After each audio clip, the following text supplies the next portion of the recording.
author of Love Leadership, The New Way of Leading in a Fear-Based World, a bestseller, and How the Poor Can Save Capitalism, also a bestseller. And I put all the tools in the links in the introduction to this video to make it easy for everybody. This is going to be a really important message, and I want you to tell all your friends about it. We've got over 2.5 million views to this Straight Talk Civil Rights series that I'm doing, and I'm convinced we have a movement, right? But we got to get over the naysayers and the haters and the cynics. We don't need to convince everybody. We won't. In fact, you cannot have a movement where you don't have people who are against you. That's the whole nature of a movement, and you cannot grow without constructive friction. Dr. Martin Luther King Jr. really only had 20% of the black community support. Little known fact. He only had about 20% of the white community support. Little known fact. Most people were either against him or quiet. Just said nothing, right? And in order for evil to succeed, good people sit on their hands and say nothing. So I want to give good people some ammunition to be bold and courageous today. And I want to really challenge folks who are not really bad folks. They just need a reason to be good, right?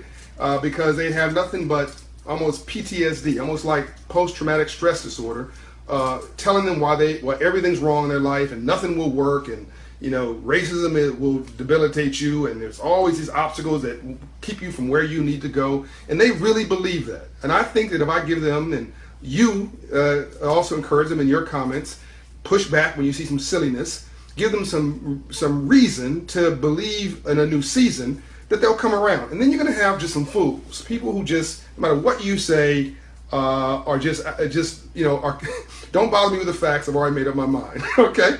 And all that's cool, right? As I keep saying, it's okay if you don't like me. I like me. Okay? So thank you, Juanita Smith, for giving me high self-esteem.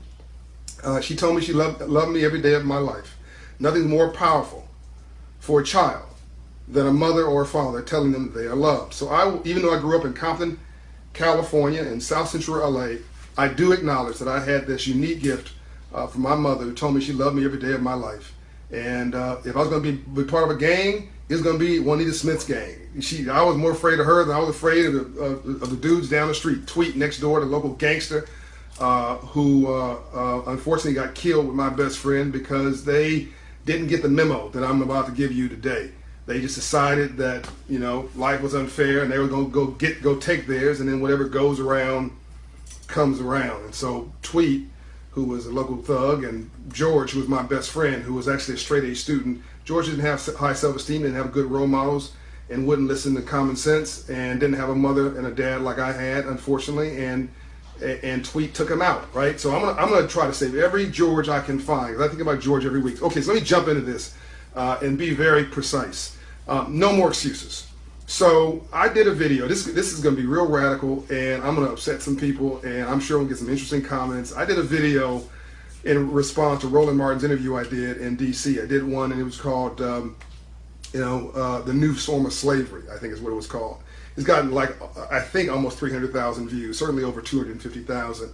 Tons of comments, tons of shares, most of them positive, 5% knuckleheads, just calling me all kind of names, whatever. Okay, so they say, basically the argument, if you want to boil down all the naysayers, no, not the naysayers, I handle it, the knuckleheads were, you're a coon, you're an Uncle Tom, you're a sellout, you don't get it, this is racism, right? These are mostly African-American men. This is racism, and the whole system is rigged, and we can't succeed because of 300 years of slavery and all this kind of stuff.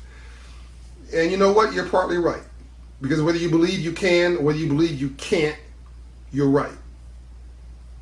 Whether you believe you can or whether you believe you can't, you're absolutely right. Life is 10% what life does to you, and 90% how you choose to respond to it. All I'm asking you in this whole series is what's your response going to be. I'm not denying you your pain. I'm not denying you that racism is real.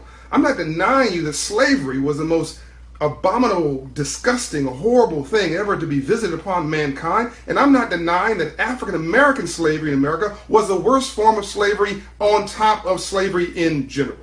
And I'm not denying that until 1970, this basically a version of this went on Jim Crow basically. So for 300 years you've been told you ain't nothing. I get it, and I understand there's remnants of that today, and all of that's real. But that's not my question to you.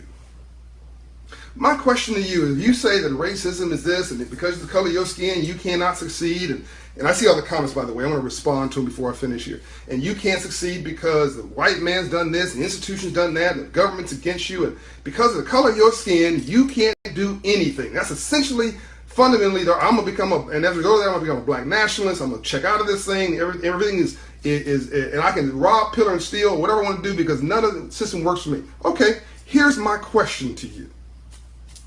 What about the Ethiopians who come to this country? They're black. They look just like you. What about the Nigerians who come to this country? They're black, look just like you.